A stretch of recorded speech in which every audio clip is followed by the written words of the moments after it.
Bismillahirrahmanirrahim. Assalamualaikum warahmatullahi wabarakatuh. Alhamdulillahirabbil alamin wassalatu wassalamu ala asyrafil anbiya'i wal mursalin wa ala alihi wa sahabatihi ajma'in. Amma ba'd. Saya Farah Safa Aulia, mahasiswi semester 2 program studi Ilmu Al-Qur'an dan Tafsir Universitas Ibnu Khaldun Bogor.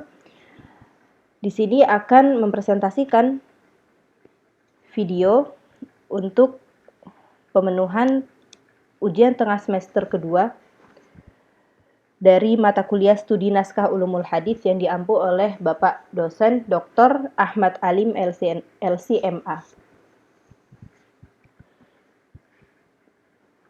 Di dalam presentasi kali ini, saya akan membahas rangkuman dari seluruh materi perkuliahan studi naskah ulumul hadis selama 7 pertemuan yang materinya mencakup yang pertama, pengantar ilmu mustalah hadis, yang kedua, pembagian hadis berdasarkan jumlah perawi, yang ketiga, pembagian hadis berdasarkan kualitas, yaitu dibagi menjadi 3, sahih, hasan, dan dhaif, dan yang keempat, pembagian hadis dhaif ditinjau dari beberapa tinjauan.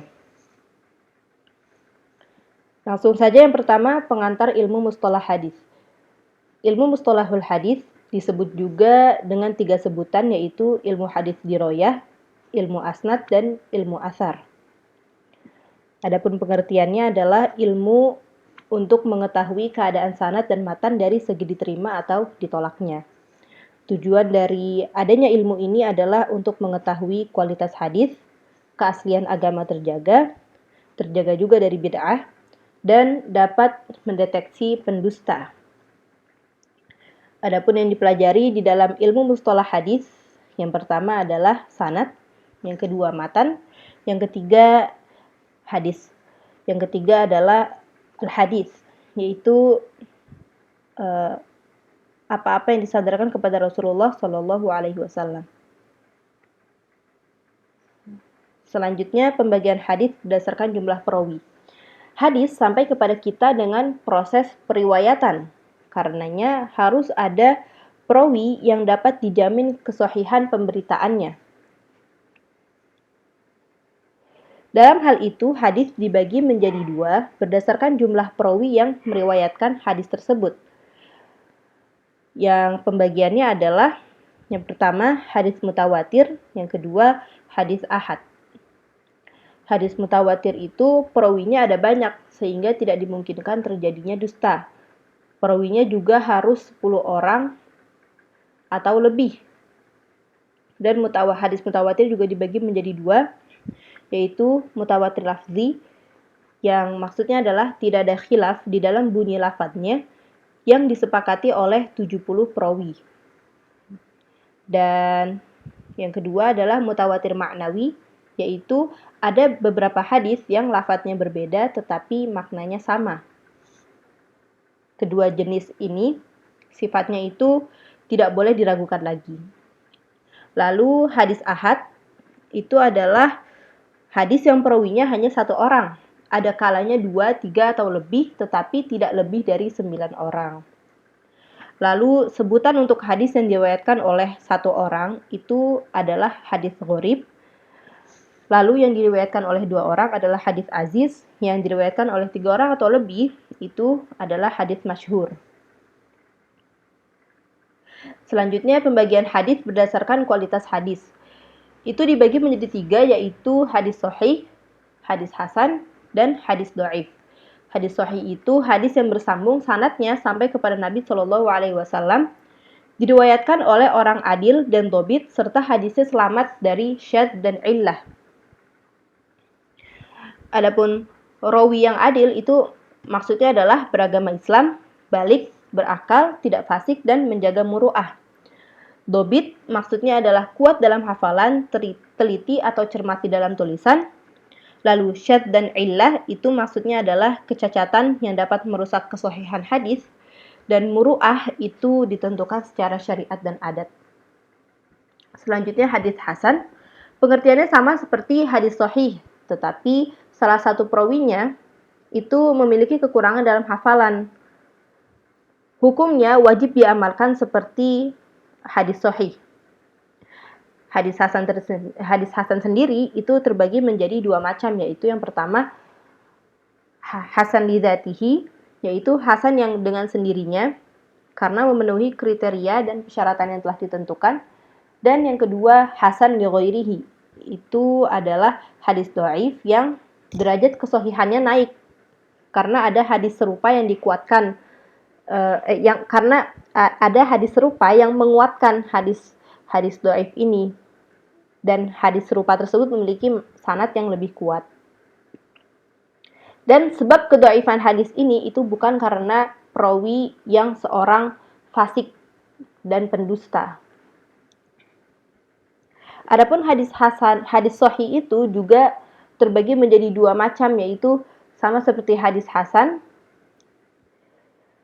Hadis sahih juga ada hadis sahih lidzatihi dan sahih li ghairihi, dan maknanya juga serupa seperti yang hadis hasan ini. Selanjutnya hadis dhaif itu adalah hadis yang tidak menghimpun sifat hadis sahih dan hasan karena ada satu atau beberapa syarat yang tidak terpenuhi.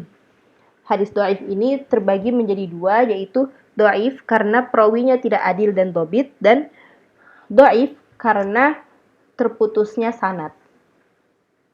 Jadi hadis dhaif yang ditinjau dari sifat perawinya itu terbagi menjadi tiga, yaitu hadis maudhu', hadis matruk, dan munkar. Adapun yang ditinjau dari segi terputusnya sanad itu terbagi menjadi yang tertulis sebagai berikut.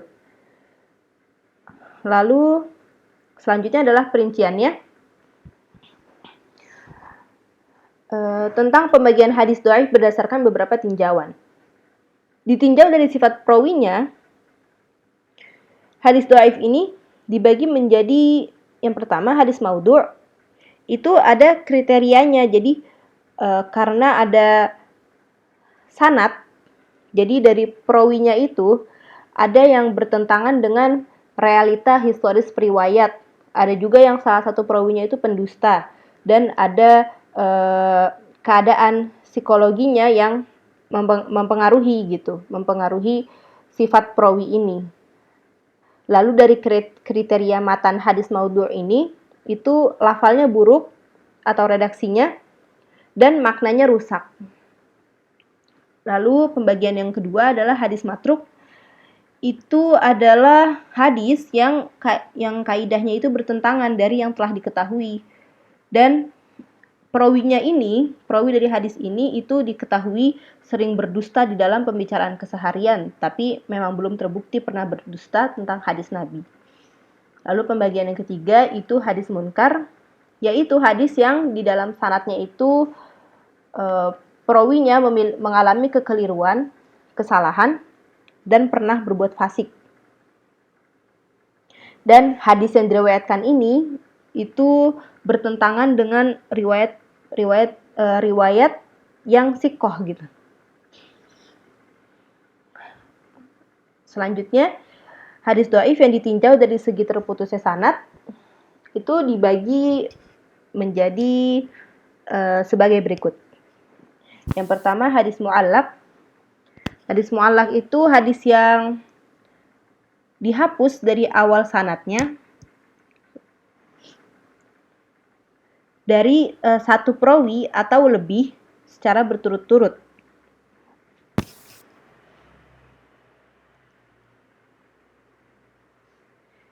Jadi tapi ini di awal hadis, di awal sanadnya itu dia tidak disebutkan satu, dua atau lebih perawi, yang jadinya itu di dalam sanadnya ada bolong. Contohnya seperti perawi tidak menyebutkan tabi'in, jadi langsung kepada sahabat, seperti itu. Lalu hukumnya itu dhaif sampai ada yang menyambungkan sanadnya, seperti itu. Lalu yang kedua itu hadis mursal. Hadis mursal ini gampangnya itu adalah tabi'in tidak menyebutkan sahabat yang meriwayatkan hadis itu. Padahal tentu saja tabi'in itu pasti mendapatkan hadis dari sahabat Nabi. Lalu yang ketiga, hadis munqati', yaitu adanya putus sanad di tengah-tengah yang terjadinya itu satu sanad atau lebih secara berturut-turut atau tidak. Jadi ini hadis yang seperti ini itu disebut dengan hadis munqati'. Lalu yang keempat, hadis mu'dhal, yaitu adanya dua perawi yang hilang secara berturut-turut yang terjadi di tengah sanad. Yang apabila perawi yang hilang ini tidak lebih dari satu, maka tidak disebut dengan hadis mu'dhal. Selanjutnya, hadis mudallas, yaitu seorang perawi itu meriwayatkan hadis dari guru yang pernah ia temui dan ia dengar riwayat darinya, tapi dia tidak pernah mendengar langsung dari guru tersebut dan dia juga tidak menyebutkan dari mana ia mendengarnya. Ia meriwayatkan dari gurunya, tapi ia tidak mendengar langsung dan dia juga tidak memberitahu dari mana ia mendengar secara langsung hadis ini. Lalu hadis mudallas ini terbagi menjadi dua, yaitu yang pertama tadlis isnad, yaitu yang seperti yang tadi diucapkan, yang seperti yang tadi saya jelaskan, perawi ini masih bertemu dan hidup selingkungan dengan guru yang ia riwayatkan hadis itu, yang ia meriwayatkan hadis darinya, tetapi padahal ia itu tidak mendengar secara langsung dari guru tersebut. Lalu yang kedua itu tadlis syuyukh. Tadlis syuyukh ini adalah perawi yang meriwayatkan suatu hadis yang didengar dari gurunya dengan sebutan yang tidak dikenal dan masyhur. Jadi kemungkinan ini kenapa disamarkan nama gurunya itu kemungkinan karena gurunya ini memiliki kontroversial. Jadi ia hanya menyebutkan nama dia tidak dia hanya menyebutkan nama yang tidak masyhur di kalangan itu. Jadi masyarakat di situ juga tidak mengenal siapa guru ini, begitu. Adapun hadis mudallas ini punya kemungkinan derajatnya itu sahih karena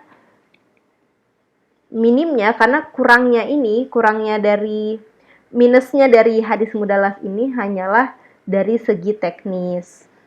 Seperti itu. Sampai di sini rangkuman yang saya bahas. Saya berterima kasih atas perhatian teman-teman sekalian dan tentunya saya tidak luput dari kesalahan dan kekurangan. Maka dari itu saya sangat berharap agar kritik dan saran bisa diberitahukan kepada saya. Sampai di sini saya tutup presentasi saya. Wassalamualaikum warahmatullahi wabarakatuh.